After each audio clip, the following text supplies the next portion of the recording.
মুড়ি ভীষণ নিরহংকারী।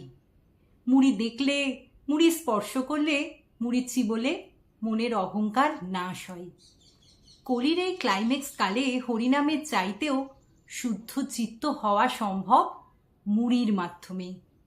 জাতি, ধর্ম, লিঙ্গ ইত্যাদি সবেতেই এক ফল। অহংনাশ, পিতৃনাশ একসঙ্গে হবে, হবেই হবে।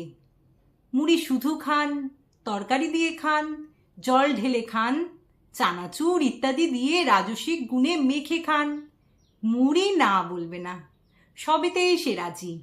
এমনকি মুড়ি খেয়ে কেউ অসুস্থ হয়েছে বলেও আমি আজ অবধি শুনিনি, বরং উল্টোটা শুনেছি যে মুড়ি খেয়ে সুস্থ হয়ে গেছে।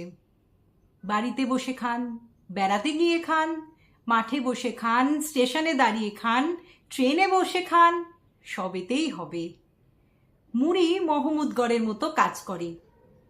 আমার এক জেঠু অনেক উঁচু পদে কাজ করেন, বেজায় দেমাক। ফ্লাইটে করে চেন্নাই থেকে ফিরছেন। ফ্লাইটে উঠেই চোঁয়া ঢেকুর, টকটক মুখ, পেটে যেন সূচ ফোটানোর যন্ত্রণা। এই সময় কি চাই? একটু শুকনো মুড়ি আর ঠান্ডা লিকার চা, চিনি ছাড়া বা স্বল্প। বড় মুখ করে বিমান সেবিকার কাছে চাইলেন, আপনাদের কাছে মুড়ি হবে? সে বিমান সেবিকা নাকি এমন তাকিয়েছিলেন জেঠুর দিকে, জেঠুর ভাষায় যেন হরিদ্বারে ক্যাঙারু চেয়েছি।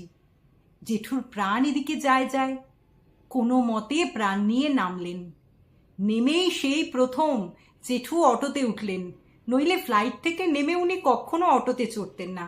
তখন ওলা উবেরের ভারতে ভূমিষ্ঠ হয়নি, তাই হলুদ অ্যাম্বাসেডার চড়তেন। কিন্তু আজ অটোওয়ালাকে বলে একটা দোকানে দাঁড়ালেন। এক ঠোঙা মুড়ি আর কয়েকটা চিনির বাতাসা কিনে কয়েক মুঠো খেলেন। ব্যাস, হুশ, আর গ্যাস নেই। রাধিকার মধ্যরাত্রে যমুনা তটে কৃষ্ণকে দেখে যে সুখ, এ তাই। প্রাণনাথ এই তো প্রাণের কুলে। জেঠুর দু চোখ বেয়ে জলের ধারা। টপ টপ করে মুড়ির ঠোঙায় পড়ছে, মুড়ি মিয়ে যাচ্ছে।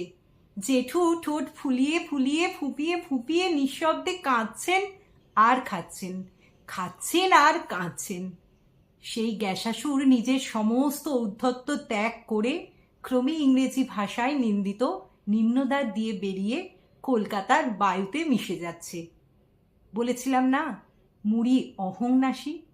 সে অহং যারই হোক, মুড়ি নাশ করবেই। এরপর থেকে জেঠু যেখানে যেতেন সঙ্গে মুড়ি থাকতো। আর জেঠু সবসময় বলতেন, যে দেশে মুড়ি নেই, যে মানুষের জিহ্বা মুড়ির গুণাগুণ বর্জিত, সে অহংকারী পাষণ্ড। আগেকার দিন হলে জেঠুকে নিয়ে মুড়ি পাঁচালি লেখা হতো, ঘরে ঘরে পাঠও হতো। কিন্তু এখন লোকের জিহ্বায় নানা রজগুণীয় তরাখাদ্যের স্বাদ, মানে ফাস্টফুড আর কি।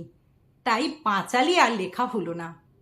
সে যাক, আজ কেন এসব লিখছি? কাল আমার এক শুভানুধ্যায়ী আমায় মুড়ি খাওয়ার আমন্ত্রণ জানিয়েছিলেন। আহা, সে কি স্বাদ, সে কি মাখা! লোকের বাড়ি খেতে ডাকলে চেয়ে খেতে আমার লজ্জা করে, কিন্তু আজ চাইতে লজ্জাবোধ হলো কই? মুড়ি চাইলে লজ্জা হয় না, বরং মনে এক স্বর্গীয় প্রসন্নতা জন্মায়। আমি হলফ করে বলতে পারি, মুড়িকেই বিশল্যকরণী আর অমৃত বলা হয়, কারণ ব্যাখ্যা করেই এ প্রসঙ্গে রীতি টানছি। আমি দিল্লি থেকে ফিরছি। স্টেশনে একটা সাদা বালিশের ওয়ারের মতো নেতানো স্যান্ডউইচ খেলাম।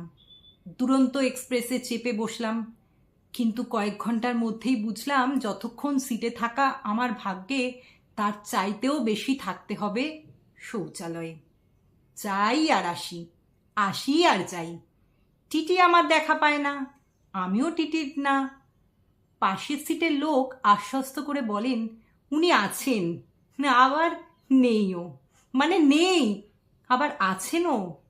এমন দার্শনিক উক্তি শুনে টিটি আর নাকি এই কোচের দিকে আসেননি, পাছে আরও জটিল কোনো অবস্থায় আমায় দেখতে হয়, মানে এই ছিলেন, এই গেলেন।